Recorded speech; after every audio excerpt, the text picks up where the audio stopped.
It happened on a Thursday. Not that the day matters, it could have been any day, really. They all blend together when you've been invisible long enough. But it was a Thursday early evening, the kind of spring dusk that fools you into thinking something new might begin. Didn't. We went to a place just off the highway, one of those casual spots people stop at on their way to something better. Vinyl booths, syrup-stained menus, staff who smile because they have to, not because they mean it. We weren't there for anything special. Just dinner. Just a Thursday dinner, as a family. Emily chose it. She always did. I didn't mind. I'd long since stopped pretending I had preferences that mattered. Jake and Ryan, her sons, her shadows, followed behind us through the doors like they were doing time. Jake was 17, Ryan 15. Both dressed like the world owed them an apology. Neither said a word to me when we sat down. The waitress came, smiling, nervous, college age, maybe first week on the job. I ordered last. I always did. Jake rolled his eyes when I asked about the specials, and Ryan gave a breathy sigh like it physically pained him to wait for me. Emily noticed. She always noticed and never said anything. The food came. The boys took out their phones. I chewed in silence, nodding when Emily tried small talk about school and summer plans. It was all theater. She asked questions she didn't want the answers to, and they replied in shrugs and grunts. Every sentence that touched me bounced off like I wasn't there. And then it happened. Out of nowhere. No build-up. No warning. Just that voice, her voice, slicing through the low buzz of the restaurant. Why is he even here? 7 words. 7 words that unraveled 16 years in under 10 seconds. The fork froze halfway to my mouth. My eyes lifted to hers, but she didn't look at me. She wasn't even talking to me. She said it like I wasn't there, like I hadn't just paid for Jake's textbooks last month, or fixed Ryan's cracked phone screen the week before, like I hadn't taken that second job 3 years ago to make sure they could both have summer camps and new shoes. She didn't say it in anger. That would have been easier. No, it was worse than that. She said it casually, offhand, like it was something that had been resting on her tongue for years and finally slipped out. The table went silent, except for Ryan. He smirked, not because it was funny, but because it was finally said aloud. Jake didn't even blink. He just kept scrolling through his phone like he'd heard it before. And maybe he had. The couple at the next booth turned their heads. A man in a baseball cap leaned back slightly to get a better look. The waitress froze, drink tray wobbling in her hand. I could feel the eyes on me. Not just from the other diners, but from the staff, the ones who'd already decided I was the father or stepfather, or some man playing the role of what someone else abandoned. I looked at Emily. She didn't flinch. She didn't take it back. She didn't even look sorry. Just took another sip of her drink and glanced at Jake, as if waiting for him to answer. Why is he even here? It echoed in my head like a bell. The words didn't hurt. Not at first. Pain would have meant there was still something left to lose. No, what I felt was recognition. That slow, sick confirmation that the thing I'd been suspecting for years was true. I didn't belong. Not to her. Not to them. Not to this. I stood up. Calmly. No drama. No scene. I just folded my napkin, placed it on the plate, and walked out. Nobody followed. Nobody called my name. Nobody asked why. Outside, the sky was a flat, indifferent gray. The kind that doesn't promise rain, but doesn't promise mercy either. I walked to the car and leaned against it, trying to remember how I'd gotten here. How many birthdays I'd paid for. How many parent-teacher nights I'd shown up to. How many hours I'd traded to make life smooth for a family that never once said thank you. 5 minutes passed. Then the waiter came out. Young kid. Nervous again. Holding the bill. Sir? Sorry to bother you, but... The card was declined. I nodded, took out another. Declined. Then another. Declined again. He looked at me, embarrassed. She said you were covering it. Of course she did. Of course she did. That was always the unspoken contract. I pay, I stay, I shut up. I carry the weight so she can pretend it doesn't exist. I take on her kids, her debts, her past. And in return, I get a place at the table. No gratitude. No respect. Just a seat. Until I don't. I handed him cash. Just enough. No tip. Through the glass window I could see them. Still eating. Still laughing. Emily was talking now, smiling at the waitress, waving her hands, probably explaining away my absence with some polite lie. Business call. Emergency. Upset stomach. Anything but the truth. She hadn't come outside. She hadn't even looked for me. Jake was laughing now. Ryan too. I'd been the joke. I'd been the story they'd tell later, about the awkward man who walked out because he couldn't handle a little comment. That's how they'd frame it. That's how they'd remember it. I wasn't angry. Anger would have been hope in disguise. No, what I felt was clean. Like something had finally snapped, and the weight had slid off my shoulders without me realizing it. Like the lie had finished rotting through, and now all that remained was bone. I got in the car and waited. I didn't text. I didn't call. I just waited, not for them, but for the truth to settle in. That was the first crack. The moment I saw the floor give way beneath everything I'd built. Years of sacrifice reduced to background noise. Years of showing up, laughed off like static. And the worst part? They were comfortable. Comfortable humiliating me. Comfortable sitting in the aftermath of those words. Finishing their food like I had never mattered at all. Like the man who paid for everything could be erased with one sentence and a few laughs. That's when the questions started, not from me, but from the people inside. The waiter, the manager, maybe even the other tables. Who was I? Why had I left? Why had the cards failed? And Emily didn't have answers. She never did. Not when it counted. She didn't come home angry. That would have meant she still cared enough to burn. She came home cold. Emily shut the door quietly, like I was already asleep, like the night hadn't split something open that couldn't be stitched back together. She set her purse down, moved through the kitchen, poured herself a glass of water. Normal motions, practiced ones. The kind you make when you're trying to convince yourself nothing happened. I was sitting at the table. She didn't ask why I left. She didn't ask what she'd said. She didn't ask how it felt to hear it out loud. Instead, she sighed. Long, heavy. The sigh of a woman burdened by someone else's inconvenience. You caused a scene, she said. That was it. That was the opening line. Not an apology. Not confusion. Accusation. I waited. I wanted to hear the rest, even though I already knew how it would go. She kept talking while rinsing her glass. Her back half turned to me like I was a problem she didn't want to face directly. You embarrassed me in front of everyone. The staff was asking questions. Jake was upset. You didn't have to just walk out like that. I watched her shoulders tense as she spoke, watched how carefully she avoided the words that mattered. She never repeated what she'd said at the table, never acknowledged it. In her version of events, the humiliation didn't exist, only my reaction to it. So that's what this is, I said finally. My voice sounded distant, like it belonged to someone else. Me walking out. She turned then, eyes sharp. Defensive. Yes, you made it awkward. You always do this thing where you shut down instead of talking. Talking. As if she'd left me anything to talk about. I asked her one question. Just one. What did you mean when you asked why I was there? Her jaw tightened. Her eyes flicked away. Not to me, never to me, but toward the hallway, like the answer might be hiding somewhere else. I was frustrated, she said. You know how the boys get. There it was. The pivot. The familiar escape hatch. Blame diluted into circumstance. Responsibility blurred until it disappeared. I didn't ask why you said it, I replied. I asked what you meant. Silence. Not thoughtful silence. Strategic silence. The kind that waits for the moment to pass so nothing has to change. You're overreacting, she said finally. You always take things too personally. That's when I understood something essential. She wasn't afraid I'd been hurt. She was afraid I'd stop absorbing it. The next morning, she barely looked at me. Coffee brewed. Doors opened and closed. Life marched forward like nothing had cracked. Jake came down late, backpack slung over one shoulder, earbuds in. He paused when he saw me, just long enough.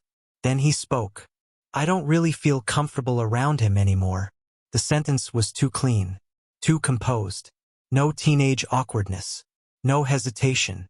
It sounded rehearsed, like something that had been shaped, softened, approved. Emily stopped what she was doing immediately.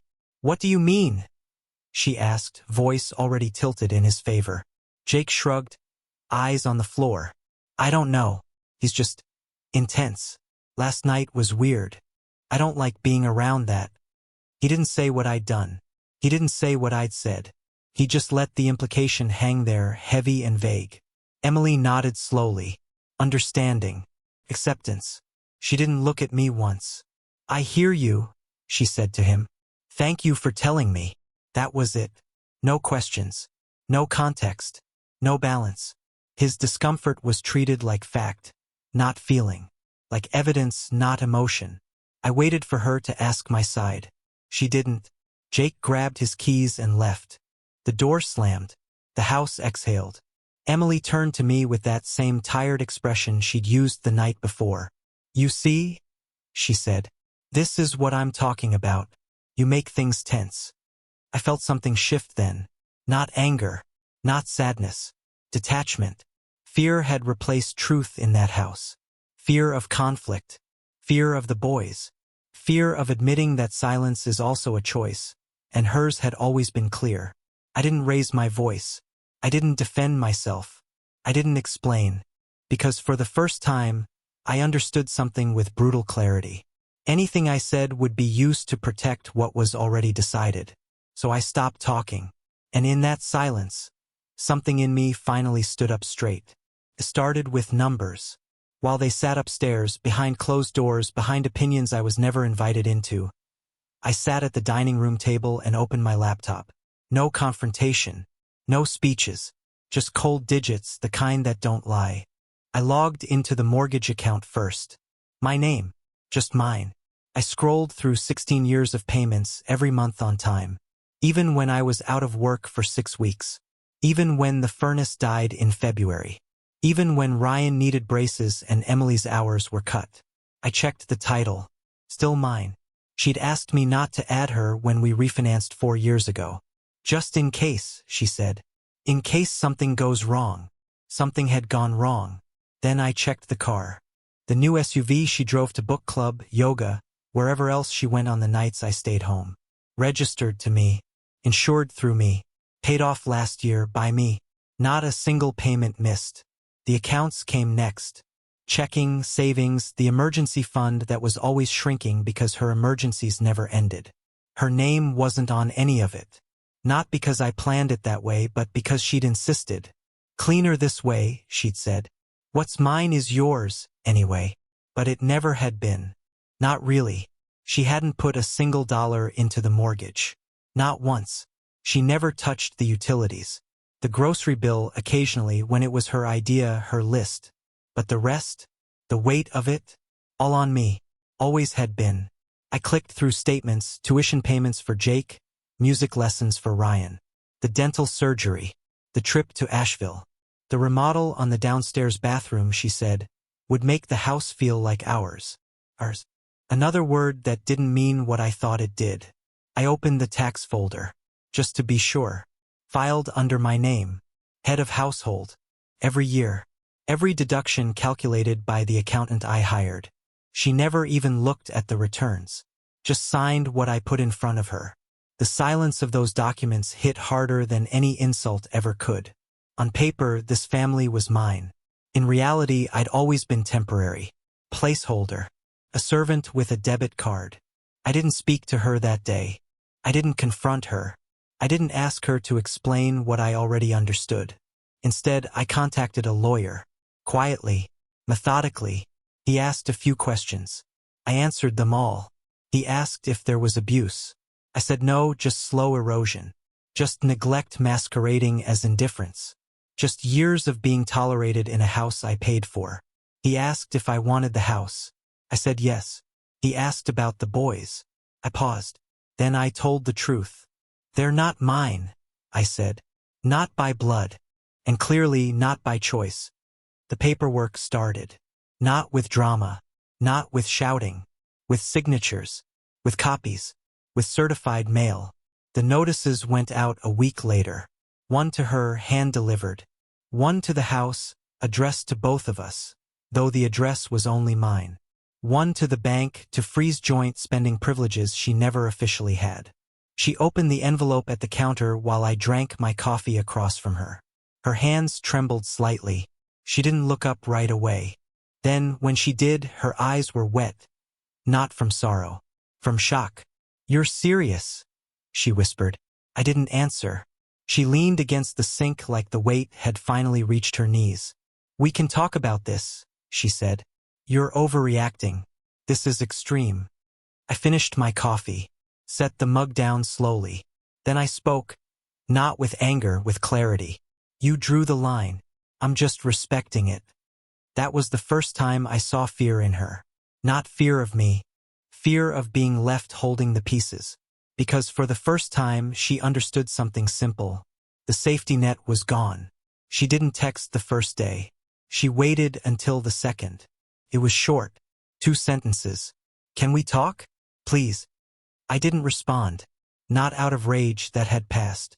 Not out of pride. I'd given too much for too long to care about that now. I stayed silent because silence was the only language anyone in that house ever listened to. Not my words. Not my warnings. Not my exhaustion.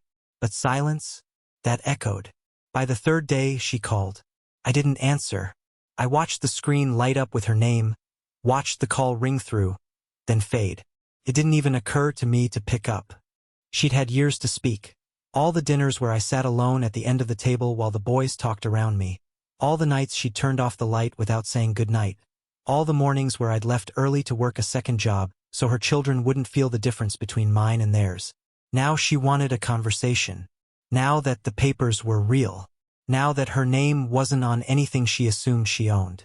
I kept waiting for anger, for accusations, for the unraveling. But it never came. What came instead was panic. Emails. More texts. Apologies, sort of. The kind that don't say, "I'm sorry." Just, "I didn't mean it that way." She sent one message that started with, "You know how Jake is," and ended with, "He's just a kid. Don't let this ruin everything." But Jake was almost 18, and I'd spent more years raising him than his own father. And when Jake had said he felt uncomfortable, she hadn't blinked. She hadn't asked what that meant. She hadn't defended me. She'd nodded, like the verdict was already known. The discomfort had always been mine. I just carried it quieter. The 4th day, the lawyer called. Emily had reached out. She wanted to talk informally. No lawyers. No signatures. Just a conversation. For the boys. I declined. Because there were no boys. There were no sons. Not anymore. That was the truth that cut deeper than anything. They were never mine to lose. I had borrowed someone else's family and spent every cent I had pretending it was real. And now that the lights were off, the rolls ended, the curtains drawn, I could see the truth clearly. They had never clapped for me. They'd never even looked up. I had been the man behind the curtain. Necessary. Invisible. Until I wasn't.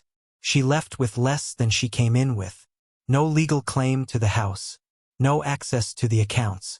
The car was technically mine. The utilities were already switched. She packed in silence, like a thief who had been caught, but didn't want to admit she'd stolen anything. Jake helped her carry boxes. He didn't speak to me. He didn't look at me. But I watched his eyes as he walked past, wide, unsure, scanning the house like it was a museum he used to belong to. Ryan didn't come that day. I assume he was too young to know what to do with guilt that big. Or maybe it hadn't arrived yet. Maybe it never would. They left before sunset. I didn't walk them out. Emily paused in the doorway, holding her keys. "I didn't think you meant it," she said. I looked at her for a long time. "You never thought I meant anything," I said. "That's the problem." Then I closed the door. The first night alone felt clean. Not good. Not peaceful. But clean.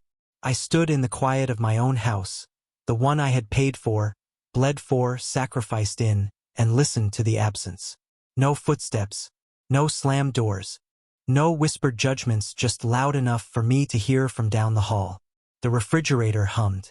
The air conditioner kicked on. And for the first time in years, I felt like the house was listening to me. I didn't miss them. That was the hardest truth. I didn't miss Jake's coldness, or Ryan's silence, or Emily's ability to vanish without ever leaving the room. What I missed, if anything, was the version of myself that believed I was building something.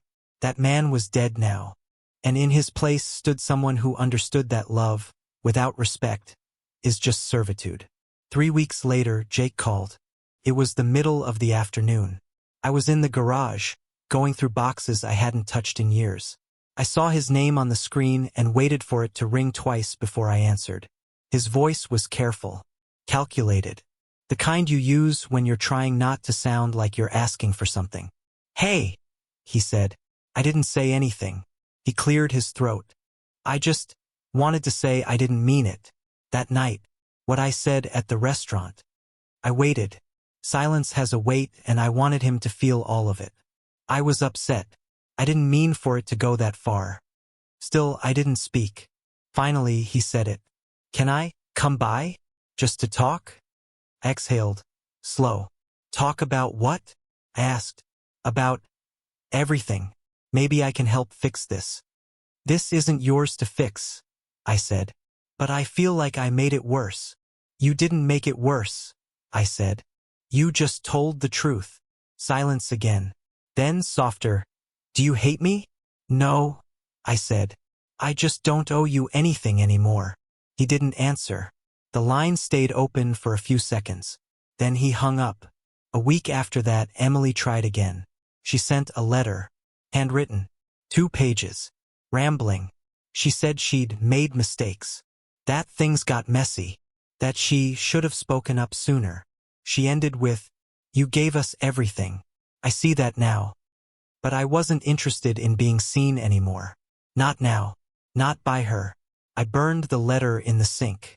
I've told this story not because I want pity, and not because I want revenge. I'm telling it because men like me are told to hold the line, to endure, to be patient, to give without needing thanks. We're told that presence is love, that showing up is enough, that being the bigger man will eventually earn us a seat at the table. But that's a lie. Sometimes, no matter how much you give, you're just the one they expect to keep giving until there's nothing left. I left not because I lost. I left because I learned the truth. A man cannot build a home on someone else's silence. A father cannot exist where he's never been allowed to matter. And a marriage without loyalty is just a transaction. They paid. They spent. And when the account hit 0, they looked around and asked why the lights had gone out. So I'll end with this. Was I wrong? Was I cruel for walking away after years of being used? Or did I finally do the one thing every man in my position is told never to do, value myself? Tell me, if you were me, would you have stayed?